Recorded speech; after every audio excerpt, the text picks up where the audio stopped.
Bem-vindos ao canal Silvia Silvier TV e hoje eu estou com muita alegria no meu coração pelo privilégio que estou tendo de receber meus irmãos da Venezuela. Estou aqui com o pastor Pedro e sua esposa Elina. Hoje eu estava, não vou arriscar meu espanhol aqui porque não adianta.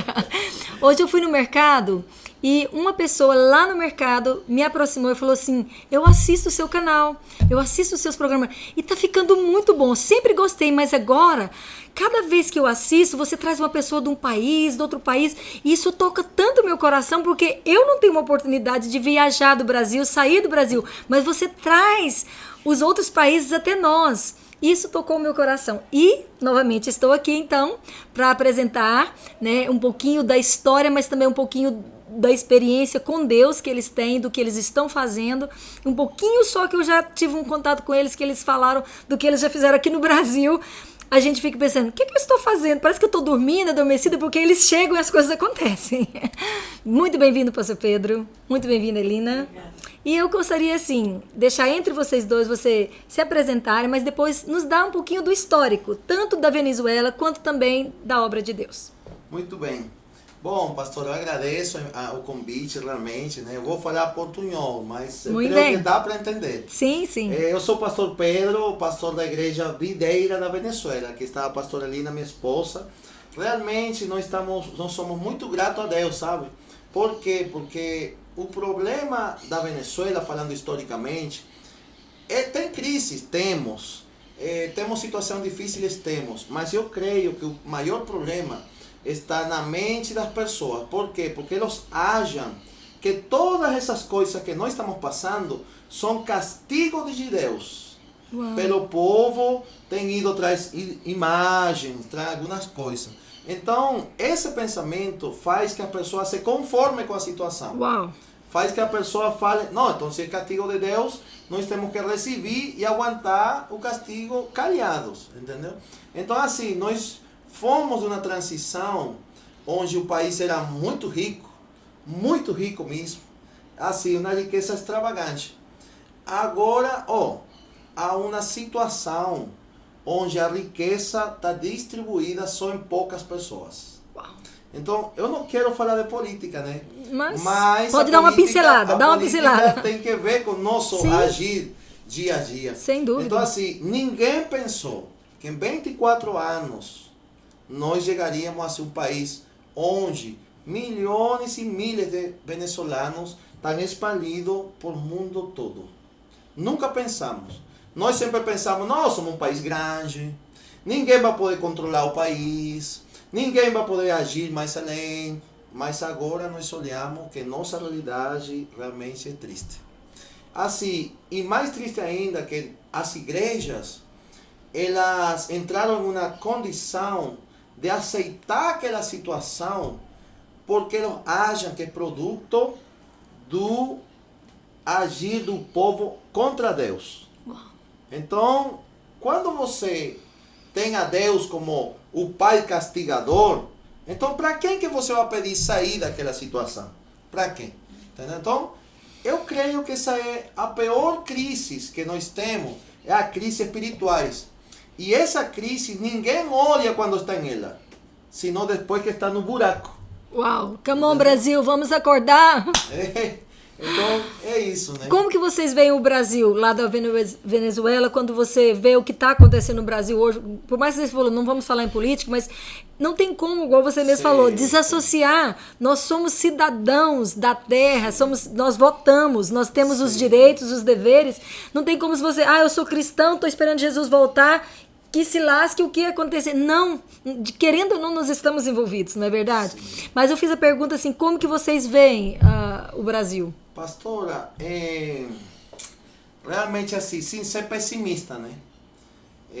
Eu observo, assim, uma forma engraçada de falar, temos que comer muita carne, muito sanduíche, tomar muita leite. Por quê? Porque não sabemos quanto vai a faltar. Então, dessa forma eu resumo, né? Agora, o bom de todo isto é que, por exemplo, no nosso país, as igrejas estão sendo lotadas de pessoas. Por quê? Porque as pessoas, queira ou não, em meio da situação, eles buscam a Deus.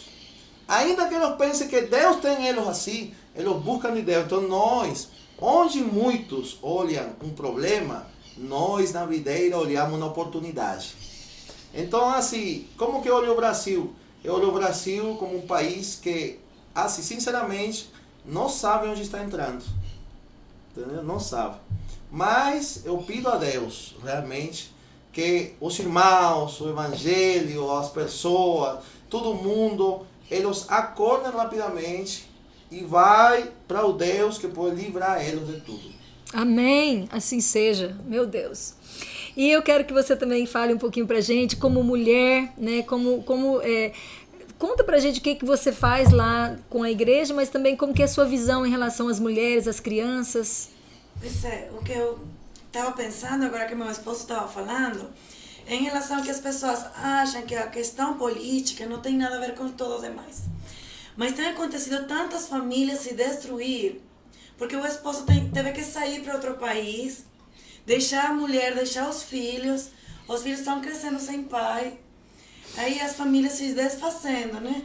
Então a igreja, ela tem um papel muito importante, porque a pessoa não pode se deixar ir pela crise, a gente tem que olhar para Deus. Então, por exemplo, a gente começou o nosso trabalho na Venezuela praticamente na pandemia. Então, quando fecharam as igrejas, aí a gente, como graças a Deus que a gente trabalha em células, aí as células ficaram abertas, só que as células de crianças, elas não estavam abertas. Aí a gente um dia se levantou e falou, Deus, a gente não pode permitir isso. As crianças, elas precisam da palavra. E se os pais permitem que elas vão para a célula, a gente tem que fazer. Aí tinha às vezes que as líderes ficavam com medo, mas eu posso falar uma coisa muito poderosa. Durante a pandemia, a nossa igreja cresceu muito. Agora a gente está com quase 400 crianças. Uau. E tem uma equipe muito grande de mulheres. Nós temos agora, vamos ter 9 discipuladoras. Mas é assim, a obra na Venezuela é só produto da fé. Porque dinheiro não tem. Eu sempre falo, às vezes a gente tem o culto aqui no domingo, e a gente na quinta, na sexta, não tem o dinheiro para o lanche. Mas a gente acredita que Deus vai dar. E Ele sempre dá. Então, assim, no meio da crise, se a gente olha para o céu, olha para Jesus, quem nos chamou, ele não erra. Então, muitas pessoas podem perguntar, por que vocês estão na Venezuela? Se na Venezuela tem tanta crise. É porque Deus é o mesmo Deus em Brasil, na Venezuela, em qualquer país do mundo. Então, a gente tem que colocar a mirada nele, senão a gente não consegue fazer a obra. Igual meu esposo falou. Se a pessoa tem na sua mente Deus como um Deus castigador, ele não vai conseguir fazer a obra. Mas quando a gente entende ele como o nosso pai, a gente consegue. Queremos compartilhar essa paternidade. Mas eu quero que você entre um pouquinho no que você compartilhou com a gente na hora do almoço a respeito de algo que vocês fizeram aqui no Brasil já, reuniram várias pessoas, eu quero ouvir disso. Mas ela falando, né, que foi no meio da crise que você faz alguma coisa. Porque hoje mesmo eu recebi uma frase de alguém falando assim que muitas vezes a igreja, ela põe uma bolha assim e ficamos aqui no nosso mundinho, no nosso mundo. Enquanto é lá fora, é as pessoas, né? E conta pra gente como que foi, que aconteceu, que vocês chegaram aqui no Brasil e de repente vocês juntaram Afeganistão? Bom, me explica isso. Realmente, nós somos o segundo país agora do mundo que tive a maior migração. Então, eu entendo o migrante. Por quê? Porque eu vim para o Brasil faz 5 anos, produto da migração. Claro, eu tive um propósito maior que foi o evangelho, mas foi migrante também. Então eu conheço o pensamento daquela pessoa que vai para um país sem ter estrutura, não tem família, não tem trabalho, tudo isso, né?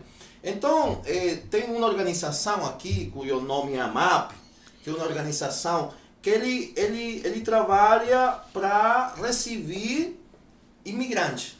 Então, sim, inclusive aqui tem mais de 42 famílias venezuelanas que moram aqui em Goiânia. Uau. Todos eles, nós, na videira com a MAP, enviamos a eles para cá. Muito bem. Então, agora, quando eu cheguei aqui, esse pastor, que é o pastor Paulo Machado, ele falou assim, pastor, nós vamos reunir aqui 150 afganos. Aí eu falei, rapaz, afgano aqui em Goiânia, sim, 150. Eu tenho 2 meses de ter chegado como refugiado, como imigrante, para cá, para adquirir uma nova vida, né? Então, eles não têm nossa religião, vem com outra cultura e tudo, mas Deus está nos dando a oportunidade de poder pregar para eles o Evangelho, porque eles não han ouvido o Evangelho. Muitos deles dizem, quem é Cristo, por exemplo? Quem é Cristo?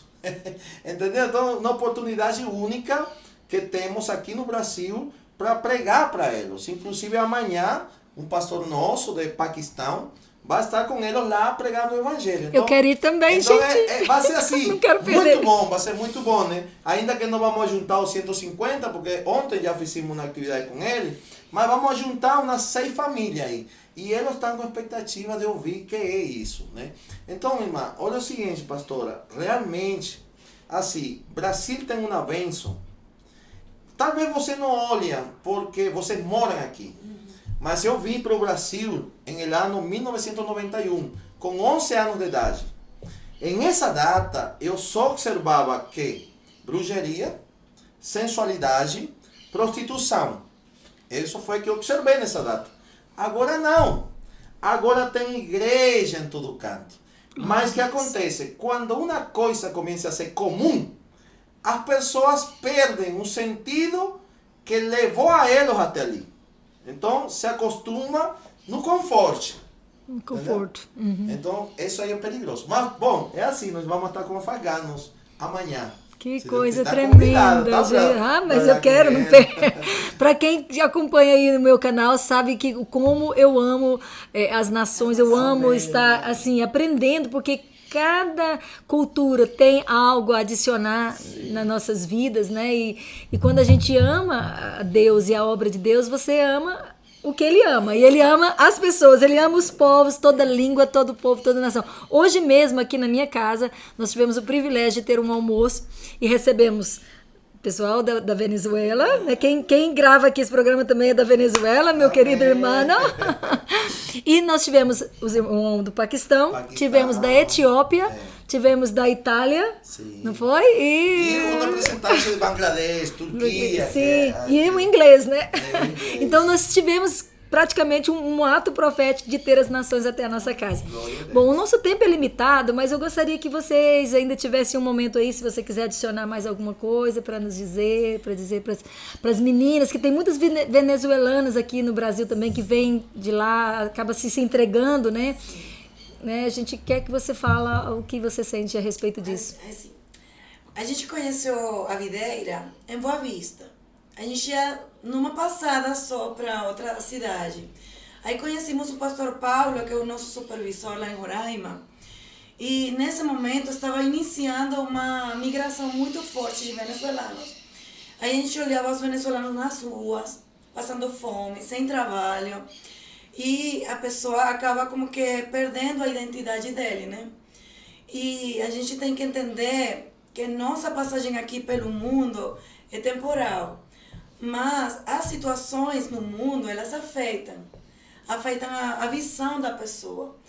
Então, é como uma luta entre as trevas e o Evangelho. O Evangelho tem o poder para transformar, para construir, para restaurar. As trevas, elas tentam que as pessoas morram, trazer destruição.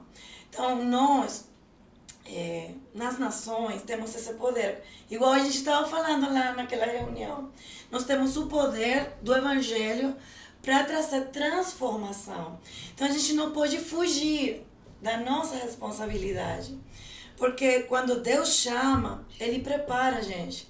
Então, tem muitas pessoas aí com chamado, mas com medo.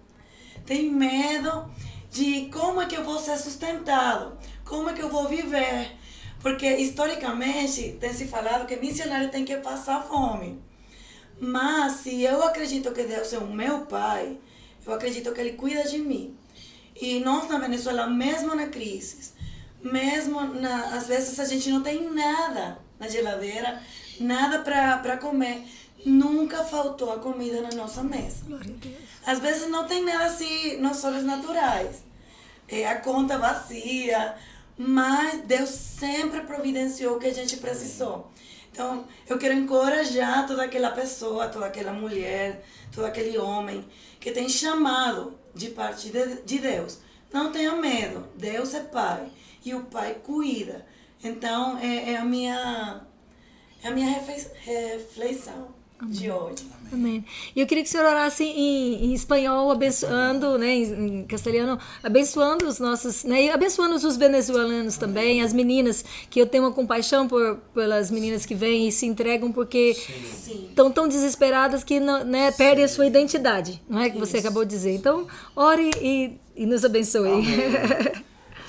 Señor, realmente queremos agradecer por la vida de cada persona que está asistiendo a este canal, este momento divino que Dios preparó para ti. No es casualidad que tú estés viendo este video, no es casualidad que Dios esté hablando contigo. Yo realmente quiero bendecir a cada persona, su casa, su familia. Escucha lo siguiente, de parte de Dios te digo, aunque hoy estés pasando por un camino difícil, tu destino siempre va a ser mejor. Continúa en el camino. Oh Dios, yo quiero pedirte que tú bendigas a cada persona. Que cada persona pueda sentir el amor tuyo hacia ellos. En nombre de Jesús. Amém. Amém, amém. Glórias a Deus. Bem-vindos, Deus te bendiga. Obrigado, gracias. Obrigado, muito obrigado. Até a próxima. Queremos mais. Amém. Amém. Amém.